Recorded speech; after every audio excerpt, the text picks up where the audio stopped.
네, 여러분 안녕하세요. 이삭의 샘 김이삭 목사입니다. 오늘도 함께 묵상하는 여러분께 감사드립니다. 오늘 말씀은 역대상 26장 10절부터의 말씀입니다. 무라리 자손 중 호사에게도 아들들이 있으니 그의 장자는 시므리라. 시므리는 본래 맏아들이 아니나 그의 아버지가 장자로 삼았고, 둘째는 힐기야요, 셋째는 드발리야요, 넷째는 스가랴니 호사의 아들들과 형제들이 13명이더라.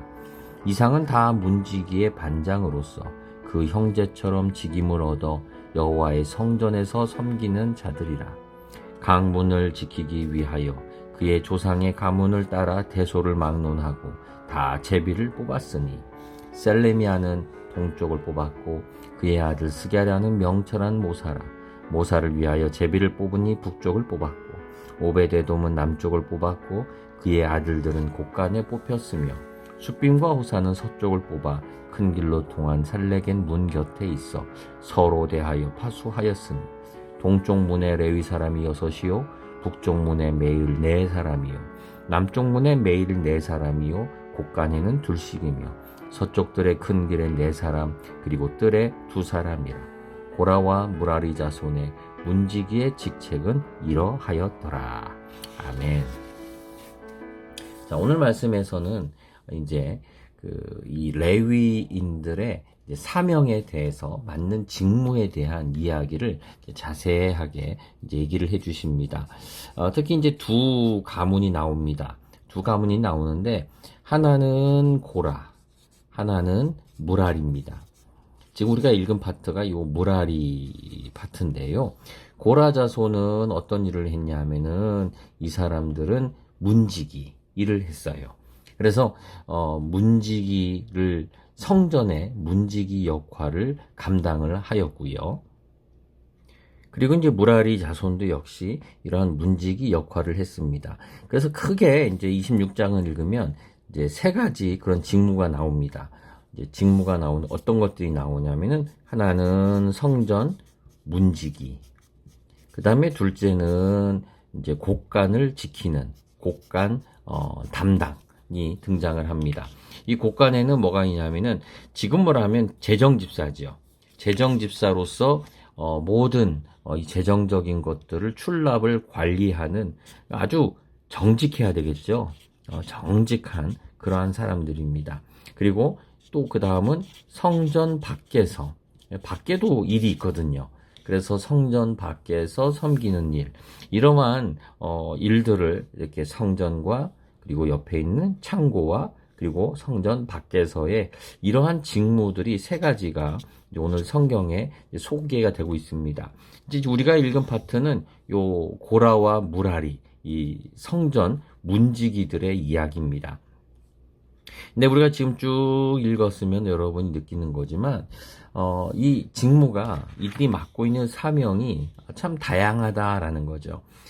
누구나 성전에서 일하고 싶었을 거예요. 근데 성전에서 일하는 사람도 있고, 또 그 옆에 있는 곳간에서, 창고에서, 여기에는 많은 전쟁이나 이런 걸로 얻어온 그러한 물건들도 이곳에 들어가고, 하나님께 헌금으로 드린 것들도 다 이곳에 창고에 들어가 있다가 목적에 맞게 이제 쓰여지는 거죠. 그래서 굉장히 중요합니다. 그리고 또 밖에, 그래서 관원으로 또는 재판관으로 일하는 그러한 이들까지 골고루 이렇게 맡겨져 있는 것을 보게 됩니다. 참 다양하다라고 하는 거죠. 그리고 또 하나는, 참 이게 이런 그 사명이 참 정해져 있다. 이게 딱 정해져 있다라고 하는 것을 보게 돼요. 얼마나 이것이 정해져 있느냐 하면은, 우리가 이렇게 방금도 읽으셨지만 숫자가 계속 등장을 하지요. 동쪽에는 몇 명이요, 북쪽에는 몇 명이요, 또 남쪽에는 몇 명이요, 막 이런 식으로 위치가 딱 정해져 있어요. 이 사명이라는 게 자기 기분으로 하는 게 아니죠. 내 기분이나 상황으로 바뀌는 게 아니라 정해져 있어요. 변치 않고 한결같은 거죠. 맞습니다. 사명은요, 한결같아야 돼요. 내 감정과 기분에 따라서 하면 안 되는 거죠. 여러분 생각해 보세요. 목사님이 주일날 설교하러 오다가 교통사고 나서 차가 긁혔어요. 기분이 나빠요. 욕도 먹었어요. 그 기쁜 나쁜 마음 가지고 올라와서 사람들 보면은 그 나쁜 감정을 막 툭툭 토해내고 그럼 되겠습니까? 안 되겠지요. 자기의 주어진 이 정해진 사명을 위해서 자기가 맞춰가야 되는 거예요. 나에게 하나님이 맞추는 게 아니라 하나님에게 내가 맞춰가야 되는 거죠. 그래서 사명은 정해져 있고 한결같고 변치 않고 이게 바로 사명이다라고 하는 것을 보여주는 거죠. 또 하나의 중요한 특징은 뭐냐면요. 제비 뽑기를 한다는 거예요.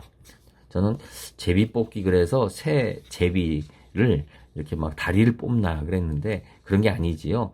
예, 제비 뽑아요. 그게 뭐냐? 13절에 있는 것처럼 가문을 따라 대소를 막론하고 다 제비를 뽑았다. 여러분 성문 아까도 봤지만 이 성전 문지기도 위치가 다 달랐죠. 북쪽, 서쪽, 이렇게 동쪽 다 위치가 달랐습니다. 또 어떤 사람은 성전에서 일하고 싶을 거고 어떤 사람은 꼭 곳간에서 일하고 싶을 거고 다 좋아하는 곳이 있어요. 이거 어떻게 하겠습니까? 가문의 위세에 따라 아니면 학력에 따라 아니면 키의 외모에 따라 그렇게 정하겠습니까? 근데 성경은 제비를 뽑아요. 이게 뭐냐? 사람들의 편견이나 그런 사람의 그런 판단 이런 것들과 관계없이 하나님의 오직 뜻 하나님의 뜻만이 바로 이곳에 적용되게 하기 위해서 제비를 뽑는 것을 보게 돼요. 이것은 바로 순종입니다.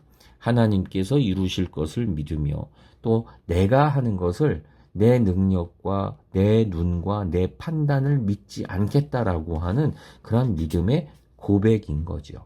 내가 구석진 곳에 맞는다 할지라도 그것은 하나님의 뜻입니다라고 하는 그러한 큰 믿음을 보여주고 있는 그러한 모습입니다.